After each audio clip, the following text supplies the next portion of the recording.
aparecer o teu?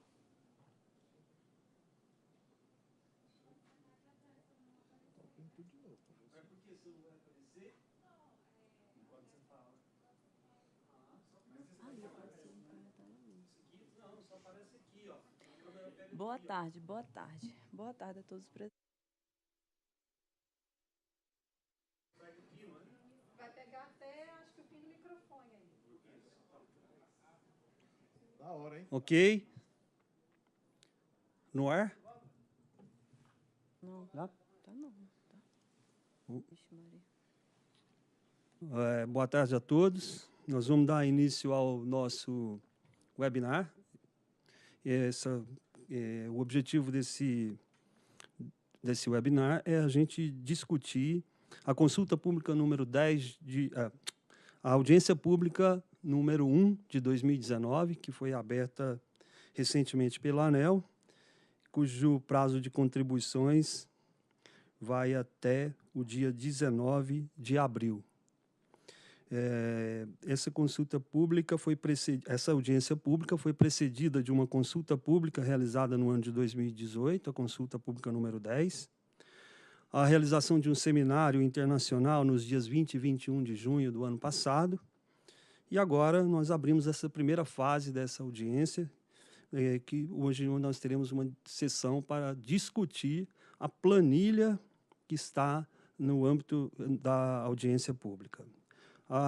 Teremos 3 sessões presenciais ainda, além dessa que a gente está realizando hoje via internet. Uma no dia 21 de fevereiro, aqui em Brasília, outra dia 14 de março, em São Paulo, e outra no dia 11 de abril, em Fortaleza, no Ceará.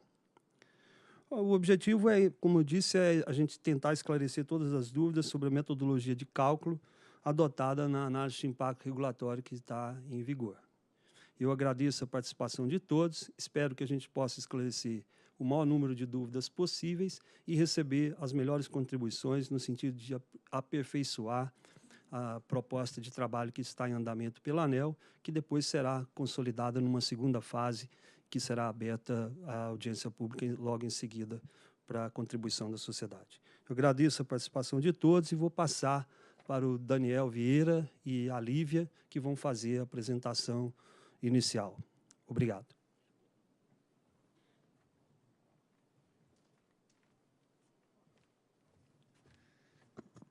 Boa tarde a todos. Meu nome é Daniel.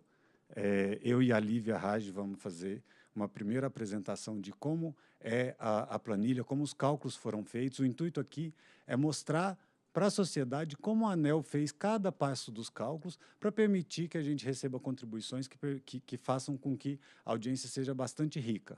E aí, depois da apresentação, o Davi Rabelo e a Diane Mello vão fazer a mediação técnica para a seleção das perguntas, para a gente responder essas perguntas na medida do possível, e a Bianca Tinoco vai fazer a mediação de comunicação.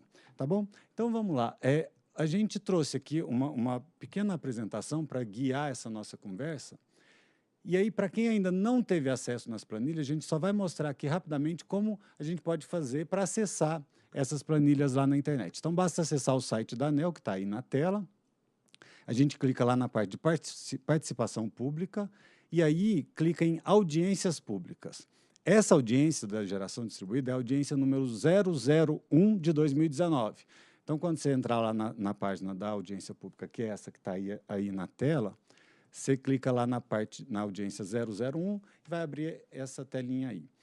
Tem uma série de documentos, tem muita coisa interessante aí para ser analisada. E aí, lá embaixo, a gente queria chamar a atenção para o relatório de análise de impacto regulatório, que é o relatório que explica como essas contas foram feitas, quais foram as premissas utilizadas.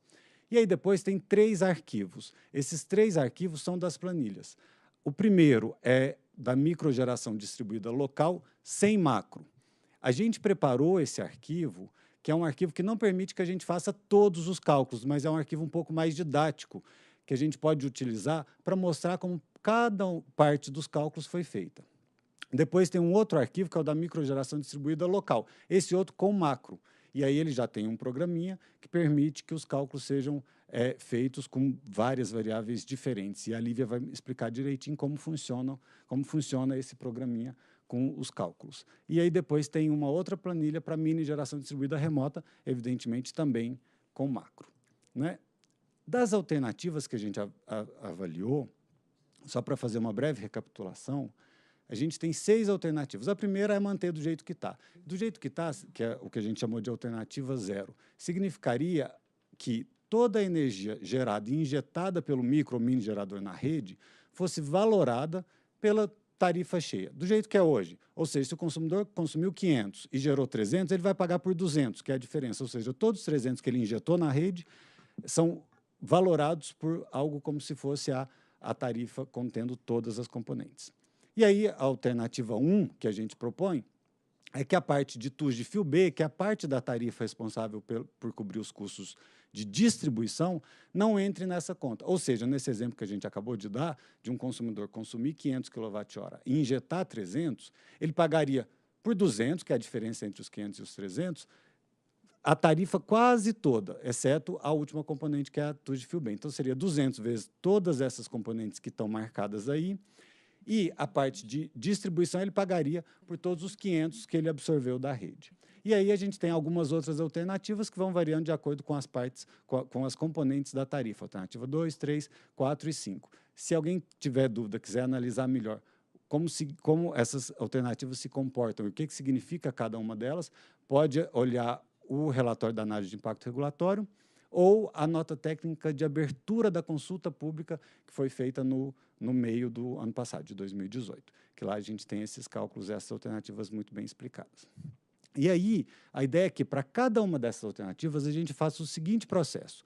Primeiro, a gente pega, para essa alternativa, calcula qual que seria o impacto dela em quem decide por instalar uma micro ou mini geração distribuída. Ou seja, qual que vai ser o impacto dessa alternativa no tempo de retorno do investimento de micro ou de mini geração distribuída, no payback do cara que resolve investir e gerar a própria energia. Então, a gente calcula o impacto dessa alternativa, da 0, da 1, da 2 e da 5, no payback, no investimento em geração distribuída, e, com base nisso, a gente consegue projetar quantas pessoas vão instalar a geração distribuída. Porque quanto menor o tempo de retorno, mais atrativo é o investimento, mais gente vai instalar. E aí a gente calcula essa projeção utilizando um modelo, que é o modelo de BES, que foi utilizado pela empresa de pesquisa energética já algumas vezes. E aí, sabendo quantas pessoas vão instalar a geração própria, a gente consegue calcular, determinar ou estimar a energia que é gerada e, portanto, calcular os impactos dessa geração. Esse é o procedimento.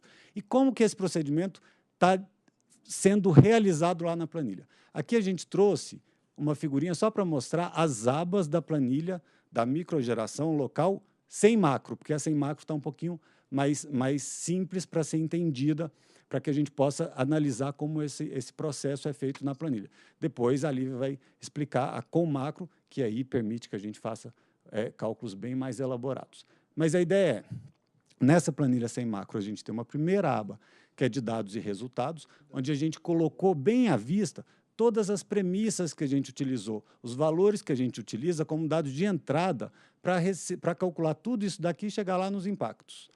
De maneira que a sociedade possa avaliar todas as premissas, modificar, sugerir valores diferentes daqueles que a gente propôs lá. Claro que sempre embasados.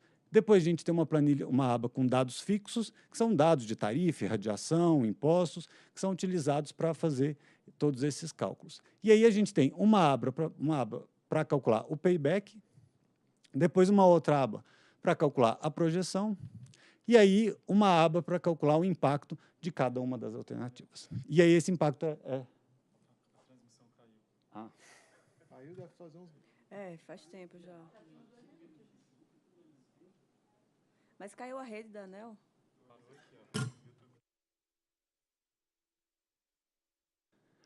Boa tarde, pessoal. A gente teve um probleminha técnico aqui, não foi falta de energia, tá?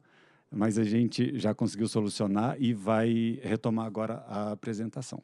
A gente tinha parado, até onde deu problema, na descrição das alternativas do sistema de compensação. Então, a gente já tinha dito como era a alternativa 0, e aí mostramos que a alternativa 1 é um pouquinho diferente, e na alternativa 1, naquele exemplo que a gente estava comentando, que o consumidor absorveu da rede 500 kWh e injetou 300, ele vai pagar sobre os 500 kWh que ele absorveu da rede, ele vai pagar a parte relativa à distribuição, que é essa TUS de fio B. E todas as outras componentes seriam pagas somente sobre os 200 kWh, que é a diferença entre o consumo e a injeção. A mesma forma de analisar vale para a alternativa seguinte, que é para a alternativa 2, mas aí a gente incluiria ou excluiria da conta a parte relativa à distribuição, que é a TUS de fio B, e a parte relativa à transmissão, que é a TUS de fio A. E assim sucessivamente, a gente tem 6 alternativas, aí tem a alternativa 3, 4 e 5, de acordo com essa figurinha.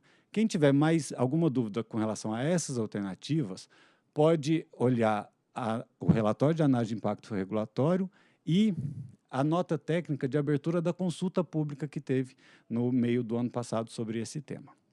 Então, para cada uma dessas alternativas, o que a gente faz é o seguinte: a gente analisa primeiro qual seria o impacto dessa alternativa, da 0, da 1, da 2 até a 5, primeiramente em quem decide por instalar essa geração distribuída. Ou seja, qual é o impacto dessa alternativa no payback de quem instala uma micro ou mini geração, no tempo de retorno de quem instala essa micro ou mini geração. Isso por quê? Porque quanto menor for esse tempo de retorno, mais gente vai instalar. Então, a gente precisa saber qual é esse impacto da alternativa no payback para que a gente possa projetar e estimar quantas pessoas devem ter geração própria, produzir sua própria energia no futuro. E aí, com base nessa projeção, a gente consegue estimar a energia que vai ser gerada, de acordo com a irradiação e com uma série de outros critérios, e aí calcular os impactos dessa geração distribuída, tanto os impactos positivos quanto os impactos negativos. Então, o processo é basicamente esse: a gente, para cada uma das alternativas,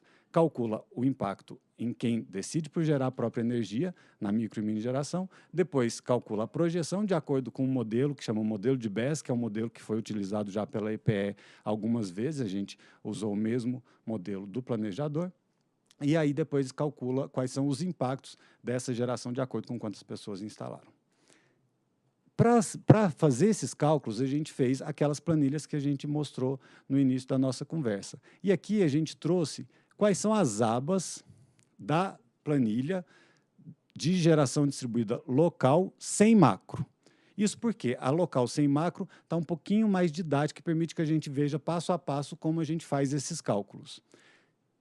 Evidentemente que, além dessa sem macro, vocês têm a com macro, que permite que vocês vejam isso tudo e façam uma série de modificações nos parâmetros utilizados. Então, a planilha tem essas abas aqui. A primeira aba é uma aba de dados e resultados, a gente vai passar logo em seguida em cada uma dessas abas. Então, agora eu só vou mostrar rapidamente o que cada uma tem e a relação dessas abas com o processo que a gente tem.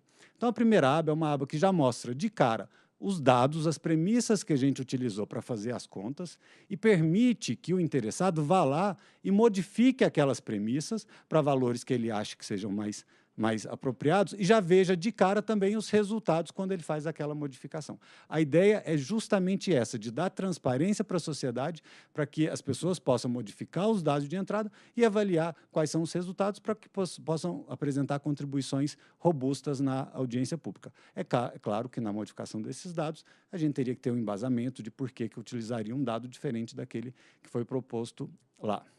Depois a gente tem uma aba que é uma aba com dados fixos. São dados de irradiação, de tarifas, valores que são utilizados para fazer as contas que vêm a seguir.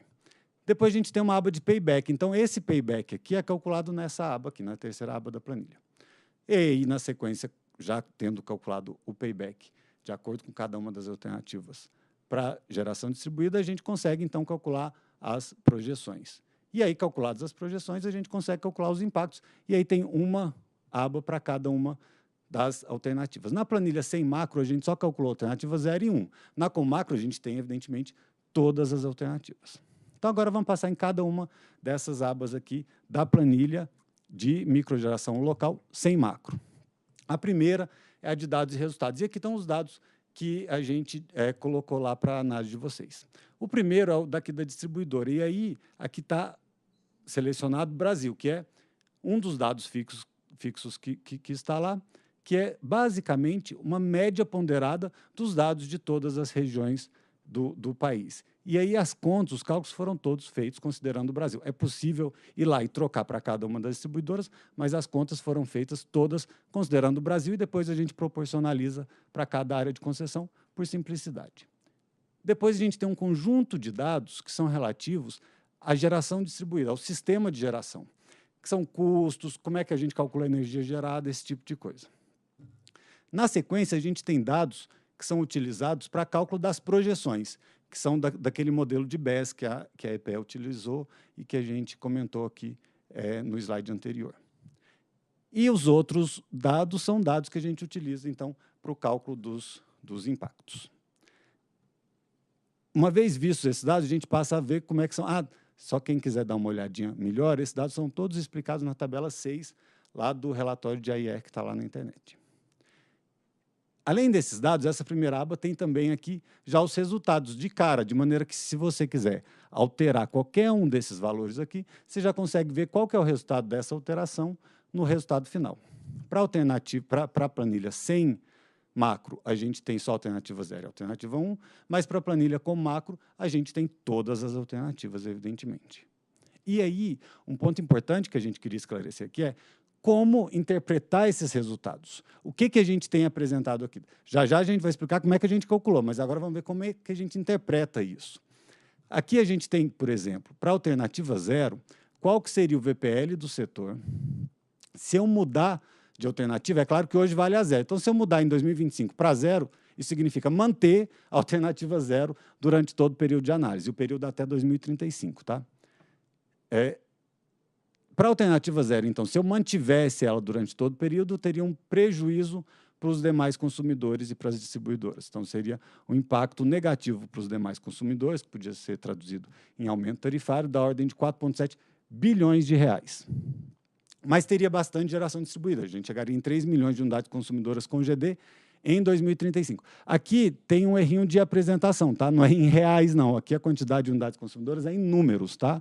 Não em reais. Então, a gente teria 3 milhões de unidades consumidoras que totalizariam 23 gigawatt de potência instalada em 2035. Se a gente mudasse para a alternativa 1, a gente já passaria a ter um valor positivo do ponto de vista dos demais consumidores. Então, a geração distribuída já traria benefício para todo mundo. Isso mudando para a alternativa 1 em 2025. Mas aí, nesse caso, a gente teria um pouco menos de geração distribuída, mas ainda assim teríamos 2 milhões de unidades consumidoras com geração própria, totalizando mais de 17 gigawatts. E aí um ponto importante que a gente queria ressaltar é, na hora que a gente faz a simulação, a gente colocou o ano de mudança aqui em 2025. Isso implica que, então, até 2025 a gente manteria a 0 e no ano de 2025, nessa linha aqui, a gente teria mudado para a alternativa 1. Na linha de baixo, a gente teria mudado para a alternativa 2, e assim sucessivamente. Mas como até o ano de 2025 a gente teria a mesma alternativa aplicada para todo mundo, a gente teria, então, uma potência instalada lá em 2025 de 3,365 gigawatt. Então, aquele gatilho que está lá na análise de impacto regulatório de 3,365 gigawatt veio daqui. Porque o que a gente propôs foi que, em vez de dizer que a regra mudaria em 2025, a gente propõe que a regra mude quando for atingido um gatilho de potência. Isso por quê? Porque isso daqui é uma previsão, esse 3,365. Ele pode acontecer antes de 2025, mas pode acontecer depois também.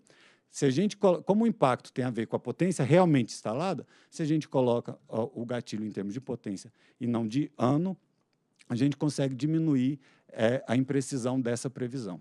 E, além disso, a gente consegue proporcionalizar por distribuidora. Numa distribuidora isso pode acontecer antes de 2025 e em outra pode acontecer depois. Então, esses são os resultados que a gente queria apresentar.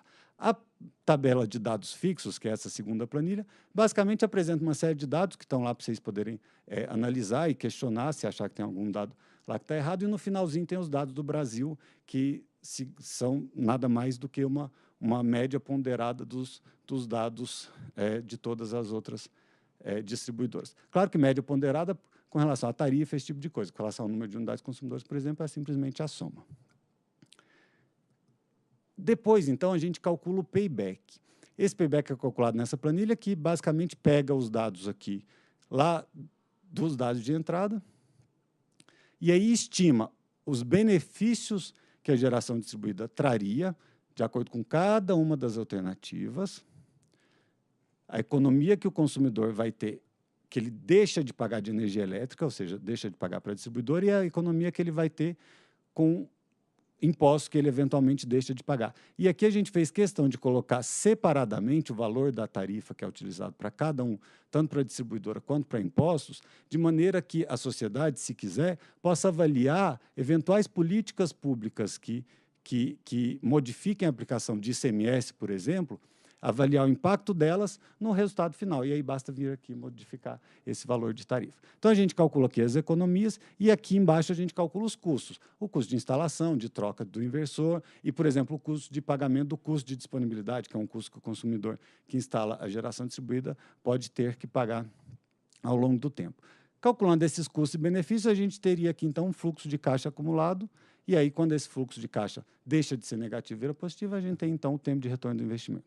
E a gente faz isso, então, para todas as alternativas, de acordo com o ano que o consumidor decide por instalar. Porque se ele instalar em 2018, por exemplo, o custo em real por quilowatt seria 5.500. Mas se ele instalar em 2019, que já vai ter tido uma redução de custo por causa da consolidação do mercado, esse custo já vai ser menor e aqui a gente considera toda essa redução com base em dados que a gente pegou lá na planilha anterior. Bom, calculado o payback, a gente calcula as projeções. E aí as projeções seguem aquele modelo, que é o modelo de BES, só que a gente não calcula essas projeções para o período em 2012 e 2017, porque para esse período a gente já sabe efetivamente quanto de geração distribuída que a gente tinha. Então, aqui, nos valores de geração que a gente tinha de 2012 a 2017, para alternativa 0, para 1, para qualquer alternativa, a gente coloca os valores que efetivamente foram verificados. E aí, de 18 para frente, é que a gente calcula essas projeções. E aí, de 18 para frente, então, essas projeções aqui, que estão nessa linha aqui de baixo, na linha 26, são calculados com base no modelo de BES, que ele é basicamente a multiplicação entre dois fatores, esse M e essa função aqui, F. Esse M, que é o que tem a ver com o payback, é calculado na linha anterior, e essa função aqui, que leva em consideração todas essas variáveis que estão lá na planilha de dados e resultados, é calculada nessa linha aqui. Bom, então a gente já calculou o payback e já calculou, com base nesse payback, qual é a projeção.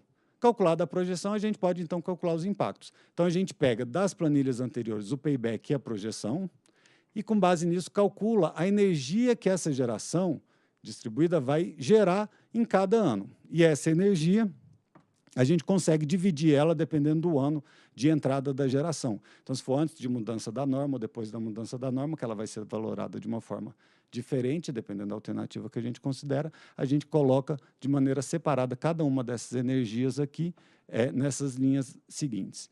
E aí, com base na energia gerada em cada ano, a gente calcula os impactos. Calculados esses impactos, a gente soma todo mundo e calcula o VPL. Nesse VPL não entram valores relacionados à redução de emissão de CO2, geração de empregos, que são externalidades. Só entram esses impactos técnicos e monetarizados. Certo? Para esse caso da geração local, a gente apresentou aqui os resultados e a escolha da alternativa 1, que a gente acabou de comentar. O que a gente queria só mostrar para finalizar essa parte da apresentação da geração local é o que a gente espera que vocês façam com esses valores aqui. Aqui, por exemplo, a gente tem qual que seria o resultado, que é esse que a gente mostrou, considerando o custo do inversor, o custo do sistema de R$ 5.500 por quilowatt. Se, por exemplo, esse custo não fosse de 5.500, fosse de 6.500, é só ir lá, trocar o custo e ver qual que é a alternativa que dá positiva aqui. A primeira alternativa que dá positiva continuaria sendo a 1 do mesmo jeito. Mas é claro que, nesse caso, se o custo for maior do que o que a gente previu, em 2025 a gente teria menos do que os 3,365 gigawatts. Então, talvez, se fosse para mudar em 2025, a gente teria um gatilho menor se o custo fosse menor. Um outro ponto a se avaliar, por exemplo, seria esse percentual de simultaneidade entre consumo e geração. E aqui eu já adianto que esse percentual é bastante sensível. Então, aqui, considerando quase 40, que foi o que a gente encontrou com base na literatura, dá a alternativa 1. Mas, se esse valor fosse, por exemplo, a metade, fosse em torno de 20%, todas essas alternativas aqui já ficariam negativas. Então, a gente teria que mudar em 2025 para a alternativa 3. para a geração distribuída. Então, esse é um dos valores que a gente precisa tomar bastante cuidado e fazer uma análise de sensibilidade. Certo? Agora eu passo para a Lívia, que vai mostrar como são feitos os cálculos e como que a gente interpreta os resultados para a geração remota e como a gente avalia a macro.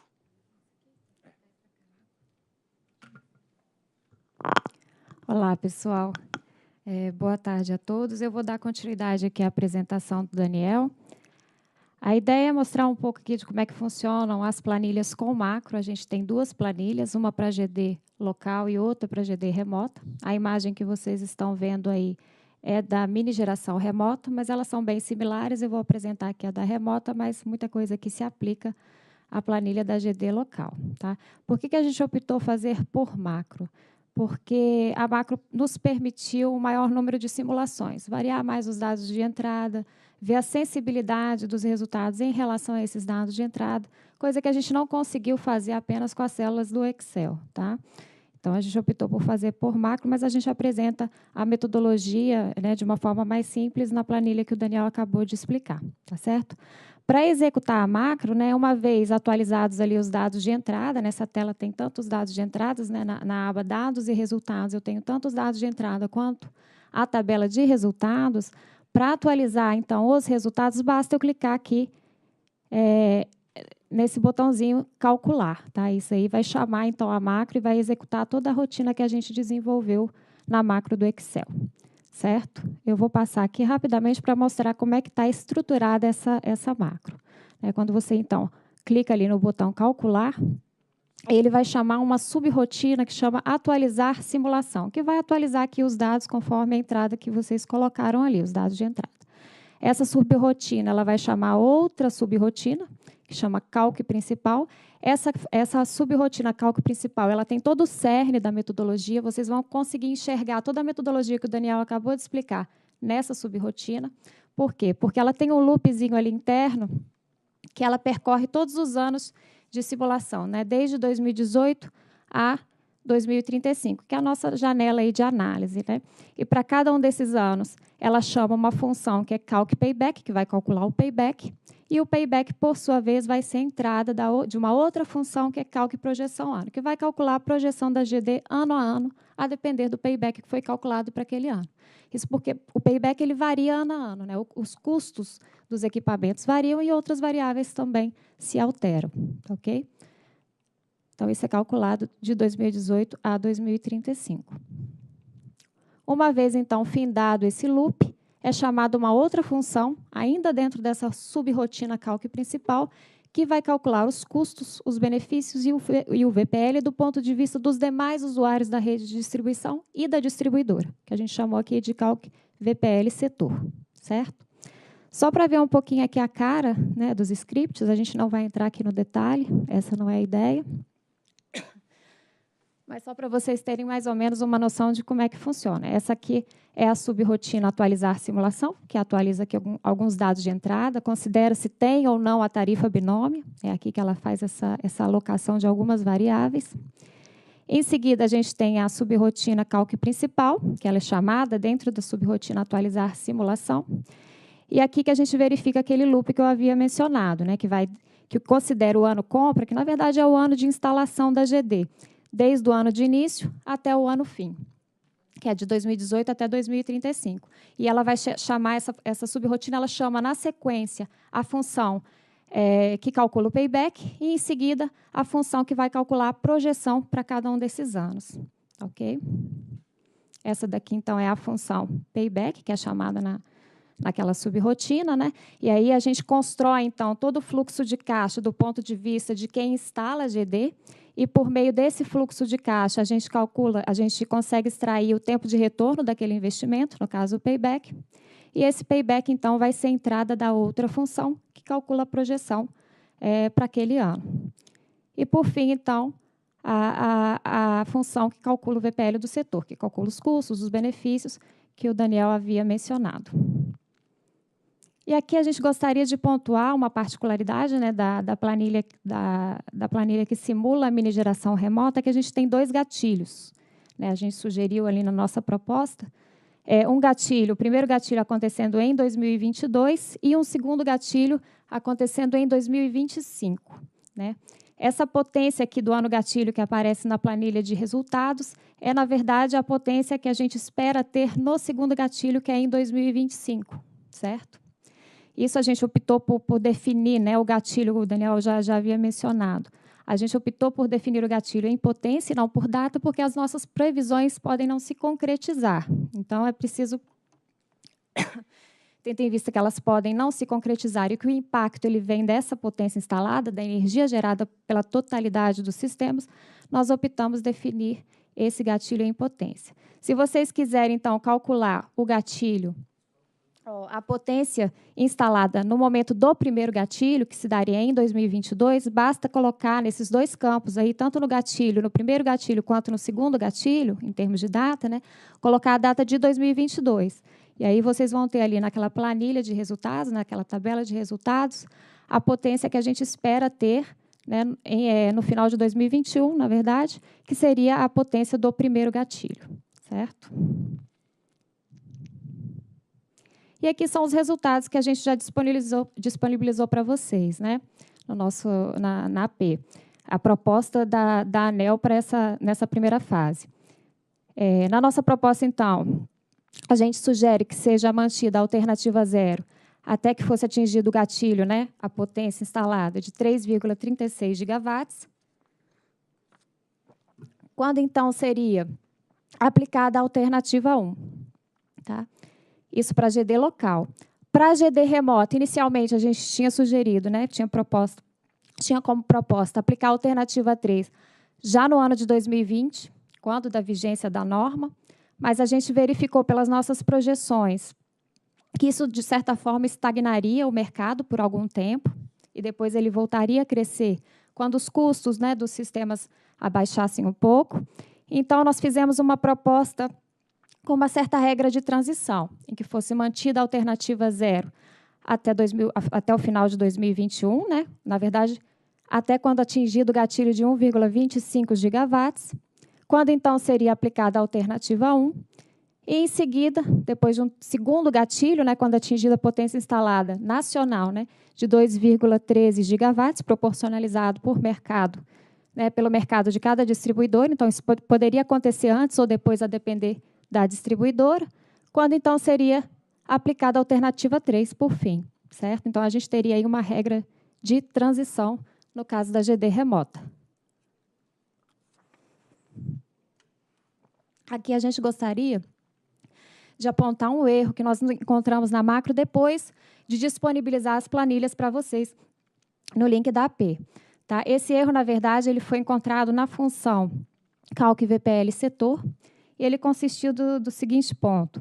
Nós declaramos uma variável utilizando o underline, e aí está a linha, a coluna onde está essa variável, no código, mas na hora de chamar essa variável, nós esquecemos de colocar o underline. Essa variável, na verdade, é a diferença entre a TUS de carga no nível de tensão A4 e a TUS de G. É basicamente o que o gerador, né, o consumidor com mini geração, paga a mais de encargo de uso da rede quando comparado com o gerador que não participa da 482. Tá? Isso, obviamente, vai alterar os resultados. A gente ainda não avaliou o impacto desse erro, né? Ao corrigir esse erro nos nossos resultados, não avaliamos profundamente, mas isso será, obviamente, corrigido, e na volta aí da AP, quando a gente for lançar a segunda versão da IR, isso será observado e corrigido. E o que a gente sugere é que vocês olhem com muito cuidado, tanto a planilha quanto a macro, o código, né, o script, porque esse é o momento, de fato, de apontar os erros. A AP serve justamente para isso. Então, se vocês, enfim, descobrirem outro erro aqui, além desse, tem outros que a gente já verificou, mas erros que não impactam o resultado, por favor, vocês levem isso nas suas contribuições. Tá certo? Bom, pessoal, muito obrigada aí pela atenção de todos. Nós vamos agora aguardar as dúvidas de vocês e vamos manusear as planilhas aí para ver se a gente mostra para vocês como é que funciona um pouco a entrada de dados e a análise dos resultados. Ok? Olá, pessoal. Obrigada pela audiência de todos. Nós estamos acompanhando as perguntas via o Facebook e via o YouTube. Davi, qual será a nossa primeira pergunta? Boa tarde, acho que o Daniel e a Lívia podem responder a pergunta. A pergunta feita por Caio Souza, através do YouTube.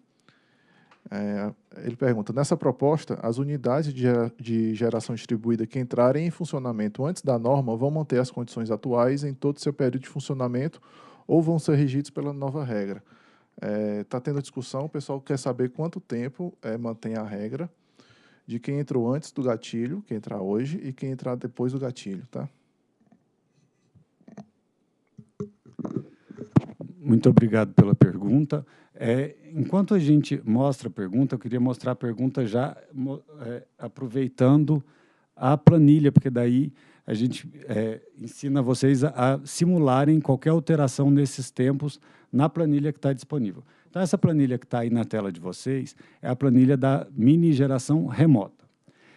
O que a gente levou em consideração na hora de fazer os cálculos? A gente levou em consideração que, para as unidades consumidoras que se conectassem à rede até o final desse ano de 2019, em que a agência ainda não se manifestou de como seria a nova regra, para essas unidades, os cálculos consideram que se manteria a alternativa hoje vigente, a alternativa 0, por 25 anos a partir da data de conexão de cada uma das unidades. Então, a gente fez todos os cálculos considerando que se mantém a regra para quem entrar até o final deste ano, por 25 anos, a partir da data de conexão de cada unidade. Para quem entrar entre o início da nova regra, que seria no início de 2020, e a entrada do gatilho, a gente previu que haveria uma garantia de manutenção da alternativa vigente no momento em que ele entrar, ou seja, da alternativa 0, por 10 anos. E essa previsão está aqui na planilha, no caso da remota, na célula G3. Aqui, então, está considerando que, se o tempo de manutenção da alternativa for de 10 anos, o resultado dá esse. E a gente pode alterar esse tempo aqui do jeito que quiser na hora de fazer os cálculos. Então, para quem entrar no período entre 2020 e o início de vigência da nova alternativa, ou seja, o acionamento do gatilho, a gente considerou nos cálculos um período de 10 anos a partir da data de conexão. É claro que esse ponto está aberto à discussão, foi um dos pontos que o diretor relator abordou no voto dele, e aí talvez, de maneira a deixar isso um pouco mais simples, uma alternativa que poderia ser analisada, calculada e sugerida, inclusive, na audiência pública, é de se considerar um valor único para todo mundo e um valor fixo, talvez que não dependesse de quando entrou, mas talvez um ano, tantos anos a partir da data de entrada em vigor da nova resolução ou algo nesse sentido. Então, a agência está aberta a receber contribuições para fazer avaliações com outros valores que não sejam 25 e 10 e também para fazer avaliações considerando uma ótica um pouco diferente, que não dependa de quando o consumidor com geração distribuída se conectou à rede, mas que seja um valor fixo para todo mundo, Daniel, em nome da simplicidade. Vê se você consegue ampliar um pouquinho a tela, o pessoal está pedindo para enxergar melhor aqui.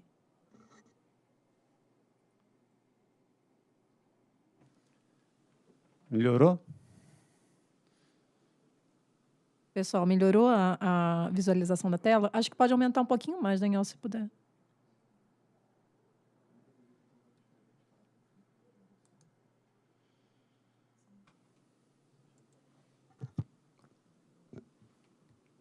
Melhorou. O pessoal está falando que melhorou.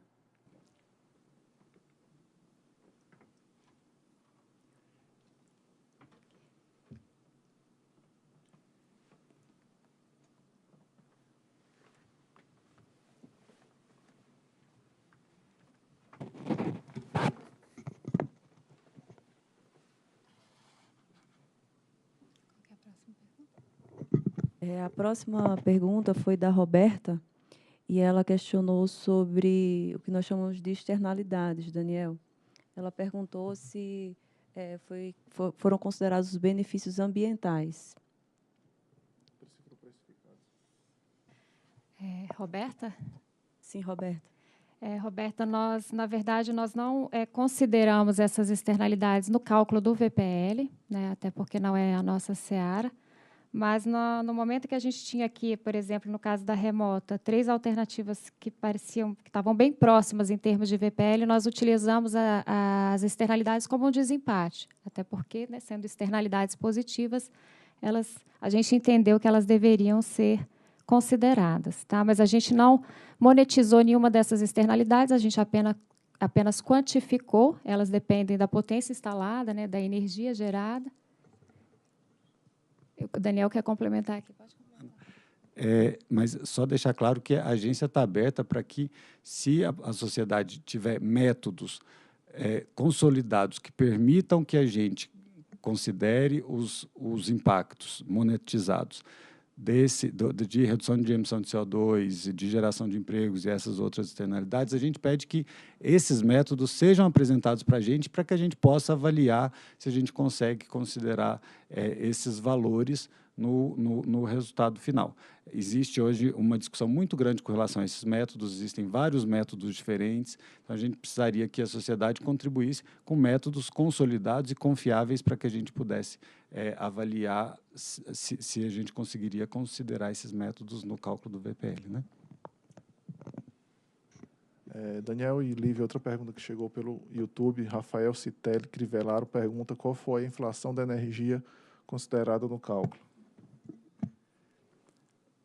Esse é uma das variáveis que pode ser considerada aqui facilmente na planilha. Então, só para mostrar para vocês, se vocês vierem aqui na planilha, na linha C10, tem um campo que é de aumento real da tarifa de energia elétrica.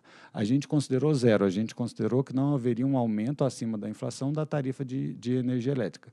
Se vocês tiverem estimativas confiáveis que a gente possa utilizar para modificar esse parâmetro aqui, fiquem à vontade para apresentar. E aí também a gente sugere que vocês façam os cálculos considerando isso e já avaliem os resultados finais na hora de apresentar contribuições para a gente. A planilha está aqui justamente para isso, para que vocês possam questionar essas premissas e avaliar qual que seria o impacto da modificação de alguma dessas premissas no resultado final. Daniel e Lívia, uma pergunta que a gente considera pertinente é que vocês abordem quais as variáveis que mais influenciam no resultado, né? Que o modelo é mais sensível.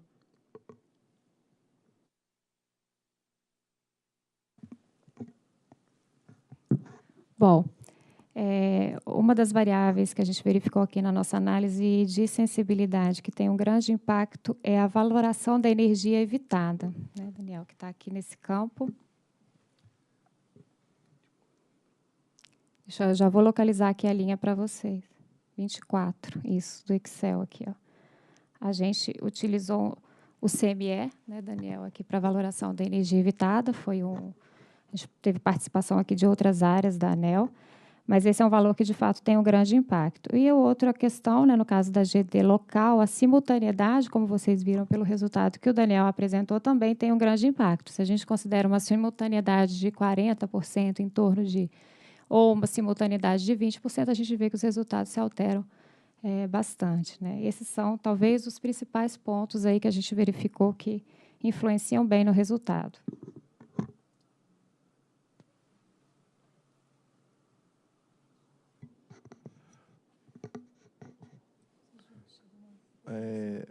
Uma pergunta enviada pelo Matheus Cavalieri, via YouTube também. Ele gostaria de saber como foram calculados os parâmetros Q e P da curva de penetração de GD. Nós fizemos, na verdade, um ajuste de curva, né, com o que tinha se concretizado no passado. A gente tinha, desde o ano de 2012 até o ano de 2017, os valores que, de fato, ocorreram.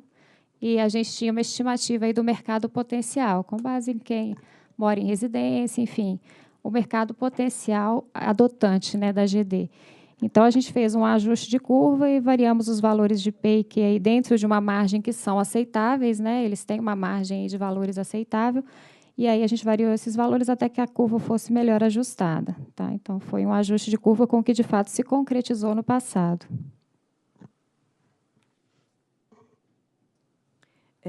Mais uma pergunta aqui, veio do Facebook, do Rogério Pereira. ele questiona qual a simultaneidade de geração e carga que foi considerada na planilha.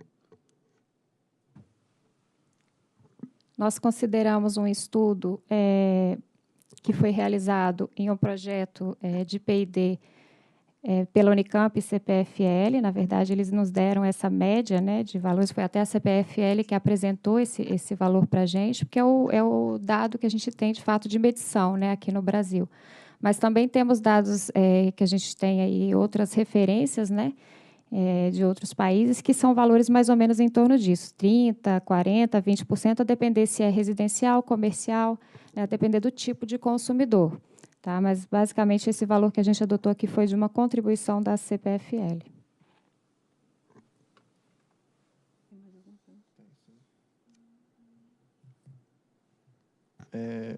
José Marangon Lima pergunta pelo YouTube: vocês definiram o gatilho através da comparação dos VPLs das alternativas sobre o conjunto de dados médios nacionais, que podem trazer sérias distorções na visão dele. A pergunta dele é: por que vocês não utilizaram gatilhos regionais?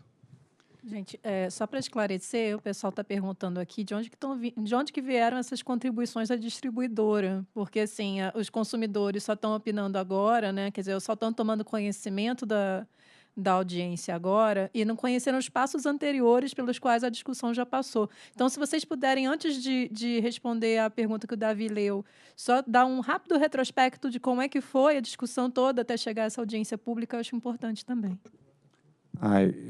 Bem lembrado, Bianca. Esse processo se iniciou no meio do ano passado por meio de uma consulta pública que a agência lançou, permitindo que toda a sociedade apresentasse contribuições, e a gente recebeu uma série de contribuições. A gente tem mais de 600 páginas de contribuições, inclusive um dos anexos da nota técnica, que é apresentada na audiência pública de abertura na abertura da audiência pública, dessa audiência 001, um dos anexos contém o relatório com todas essas contribuições que foram recebidas na consulta pública realizada no meio do ano passado. Então, a gente recebeu contribuições das distribuidoras, mas recebemos também contribuições da academia, de universidades, recebemos contribuições de diversas associações do setor, de energia solar, de geração distribuída. Então, esse tema já começou a ser discutido no meio do ano passado, e a gente aproveitou, evidentemente, levou em consideração as contribuições que a gente recebeu para chegar no resultado que é apresentado nessa audiência pública. Tá bom? E aí, eu acho que vale também a pena lembrar que essa audiência pública é uma primeira fase da audiência do processo de revisão da norma. Nessa primeira fase, a gente vai discutir o mérito, o que a gente pretende modificar e como que a gente deve modificar, que é essa análise de impacto regulatório que vocês estão tendo acesso. Depois vai ser aberta, e aí a previsão é para o fim desse semestre, uma segunda fase de audiência pública, em que, depois de recebidas todas as contribuições que vocês vão mandar para a gente, nessa audiência a gente vai analisar essas contribuições, e aí a agência vai decidir com relação ao mérito que rumo seguir, e abrir uma nova audiência propondo uma minuta de texto para aprimoramento da norma.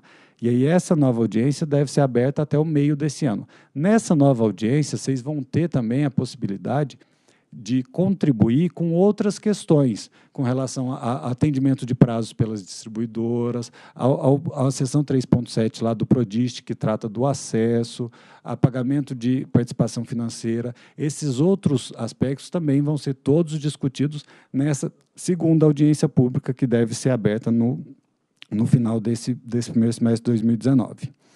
Ainda no âmbito dessa primeira fase da audiência pública, a gente vai ter 3 sessões presenciais. Uma primeira, como o Matar mencionou no início da nossa conversa, uma primeira aqui em Brasília, no dia, se não me engano, 21 de fevereiro, uma segunda em São Paulo, no dia 14 de março, e uma terceira em Fortaleza, no dia 11 de abril, se não me engano. Depois a gente confirma as datas, mas lá no site da ANEEL também tem essas datas todas certinhas lá. Certo? Além de reuniões com conselhos de consumidores e órgãos representativos do setor. Então, a gente pretende receber uma série de contribuições de agentes diferentes do setor para tentar achar um equilíbrio entre todos os agentes, tá bom? Daniel e Lívia, mais uma pergunta do YouTube. O Ricardo Marques, ele pergunta por que a apresentação ela foca somente na geração solar fotovoltaica. Os cálculos foram feitos considerando-se a fonte solar fotovoltaica porque ela é a fonte mais representativa dos sistemas que a gente tem hoje. Em termos de quantidade de sistemas, a fonte solar fotovoltaica representa mais de 99% dos sistemas instalados e cerca de 85% da potência instalada. Então, por ser a mais representativa e a que mais tem potencial de crescer, foi a que a gente utilizou com maior propriedade. Agora, a gente levou em consideração o impacto de ter outras fontes na realização dos cálculos. Então, naqueles cálculos que a Lívia acabou de mencionar, por exemplo, para a estimativa da projeção, a gente pegou para saber quais são os coeficientes de inovação e de imitação, aqueles coeficientes lá para estimar a evolução do mercado, a gente pegou os dados que foram efetivamente realizados. E os dados efetivamente realizados levavam em consideração, evidentemente, não só a fonte solar fotovoltaica, mas como todas as outras fontes. Tá bom? Daniel e Lívia, outra pergunta. Na verdade, várias perguntas nesse sentido. As pessoas perguntando, vou ler aqui a pergunta do Joilson Costa via YouTube, se foi considerado nos cálculos o custo de disponibilidade que já é pago pelos consumidores. Aproveito a oportunidade e pergunto se foi considerado nos cálculos a demanda contratada paga pelos mini geradores quando se conectam à rede. Quanto à demanda contratada, ela foi, sim, considerada. Tá? Na verdade, a gente considerou o que um consumidor com mini geração paga, né, a mais do que um gerador que não participa da 482, então isso seria algo que ele pagaria a mais, então contabilizaria como um benefício, né, para os demais consumidores e para a distribuidora, né, para os demais usuários da rede. E o caso do custo de disponibilidade, a gente também considera que, em parte do tempo, né, ele vai gerar um pouco a mais do que deveria, né, do que um sistema ótimo, que gera até o limite do custo de disponibilidade, e em um percentual do tempo ele vai acabar pagando esse custo de disponibilidade também. Aqui, ó. Esse percentual que a gente considerou, do momento em que ele paga esse custo de disponibilidade, ele está na linha 29, aqui, ó.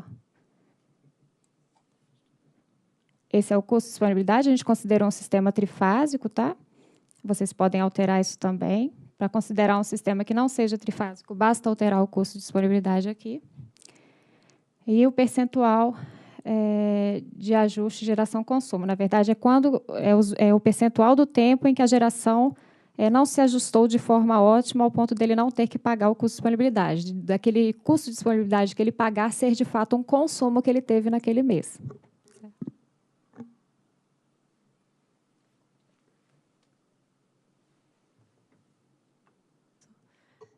Mais uma pergunta pelo YouTube. O Leandro Dias questionou se também foi considerado o impacto da tarifa binômia. Sim, você pode considerar a entrada da tarifa binômia, né?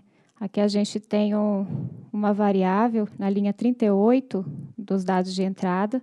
Considera a entrada da tarifação binômia 0 sim, 1 sim, 0 não. E o ano que ela vai entrar, que a gente colocou aqui até 2025. Então, você pode simular com a entrada e sem a entrada. E a gente considerou, nesse caso, para modelar essa tarifa binômio, o cenário 3 da AP que foi aberta, que a gente, não sei se alguém aqui pode lembrar o número, da AP que foi aberta para discutir a tarifa binômia.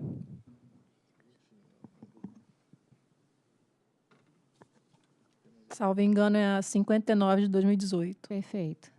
A gente considerou o cenário 3 para modelar essa tarifa binômia. As isenções do ICMS. Mais uma pergunta sobre a planilha. Se foram considerados nos cálculos isenções de tributos. Sim, foram considerados. Nós consideramos que aplica-se o convênio 16, né? Não consideramos particularidades da aplicação desse convênio, a depender do Estado, né? Então, a gente considerou que a maioria dos estados adota, mas isso foi considerado, sim.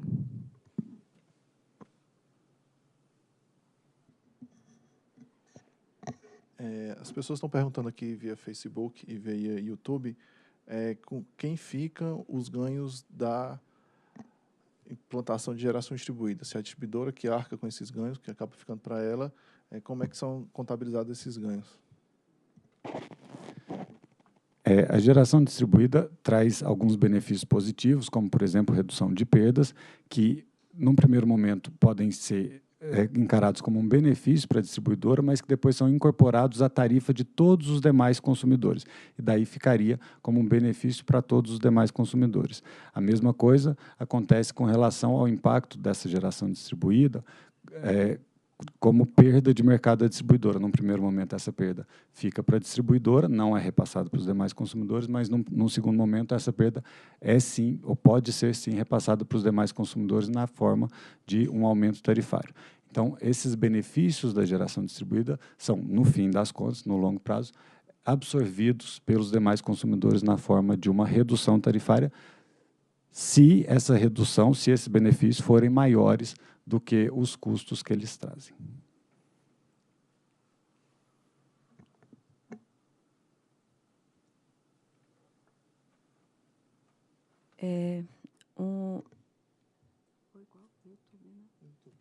O Bruno, pelo YouTube, ele questionou se foi considerado os benefícios da geração, no caso fotovoltaica, em horário de pico.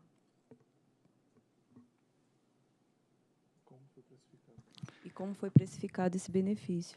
Sim, um dos benefícios que é considerado lá na linha 27, eu estou tentando aqui, por gentileza, na linha 27, é esse de capacidade evitada.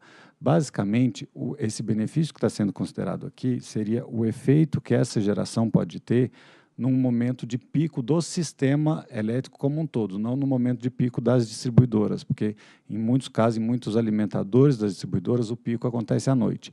Mas o pico do sistema como um todo tem acontecido de dia, num horário, em dia com bastante calor, portanto, fazendo muito sol, e aí essa energia solar pode gerar bastante energia, em épocas no começo do ano, janeiro, fevereiro, se não me engano, ontem foi o maior pico da história, ontem à tarde, por volta de 3 horas da tarde.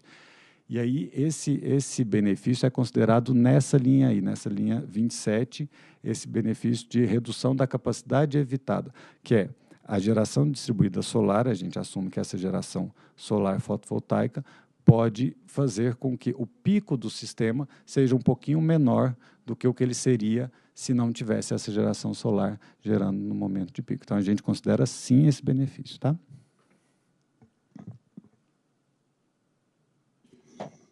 Pergunta do Luiz Natel, pelo YouTube.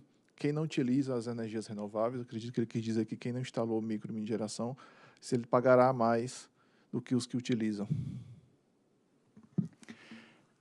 A proposta da ANEEL, a tentativa de escolha de um cenário de mais equilíbrio, é justamente para evitar que os consumidores que não geram sua própria energia tenham que pagar ou ter um aumento tarifário para compensar aqueles consumidores que decidiram por gerar sua própria energia e injetar na rede, usar a rede como uma bateria.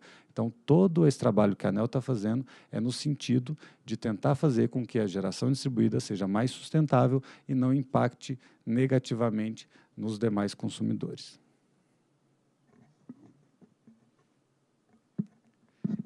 Desculpa, Davi, você tinha lido uma pergunta do José Marangon, no momento que a gente acabou não respondendo por causa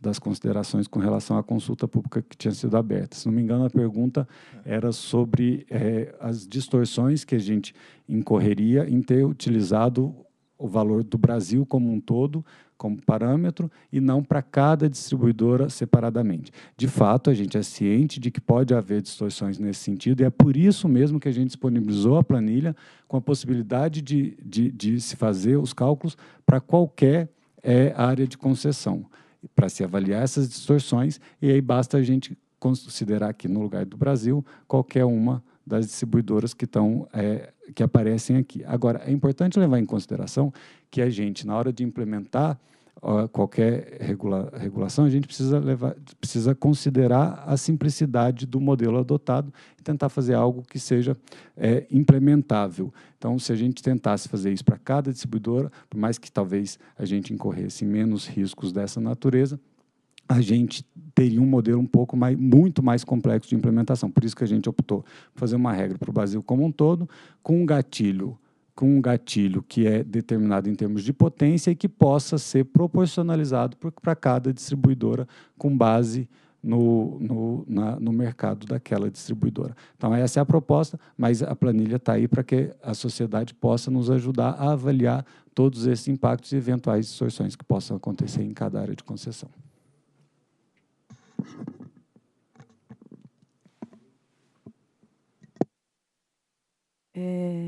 Daniel, não sei se você vai recordar, o Ícaro Garcia, ele está questionando qual o percentual em relação à matriz elétrica brasileira, dos gatilhos.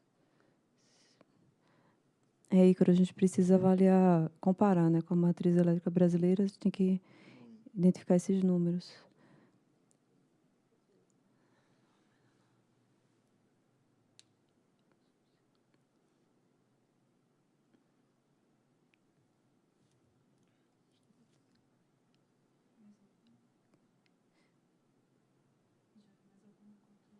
Até agora.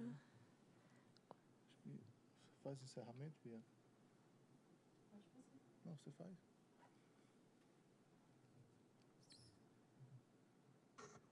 Boa tarde a todos. Agradecemos, então, a parceria aí de vocês e a audiência no dia de hoje. Agradecemos a todas as manifestações. Pedimos desculpa àqueles que nós não respondemos diretamente. E recomendamos que todos participem da audiência pública 1 de 2019. Todas as informações estão no portal da ANEEL, também foram divulgadas ao longo aí da transmissão. Quem ainda não pôde assistir, por favor, assista ao vídeo ANEEL Explica, que está disponível no nosso YouTube, também está disponível no Facebook. Tá? Então, aqueles que não têm algumas das informações ainda, as informações básicas estão no vídeo e as mais detalhadas estão na página da audiência pública no portal da ANEEL, que é www.anel.gov.br/audiências, sem o circunflexo, tracinho, públicas, também sem o acento, tá bom? A audiência pública terá 3 reuniões presenciais, a do dia 21 de fevereiro, às 14h30, aqui em Brasília, no auditório da ANEEL. No dia 14 de março, às 14h30 também, em São Paulo, em local a definir. E no dia 11 de abril, em Fortaleza, com local e horário a definir. Agradecemos mais uma vez a audiência de todos, desejamos uma boa tarde. Obrigada.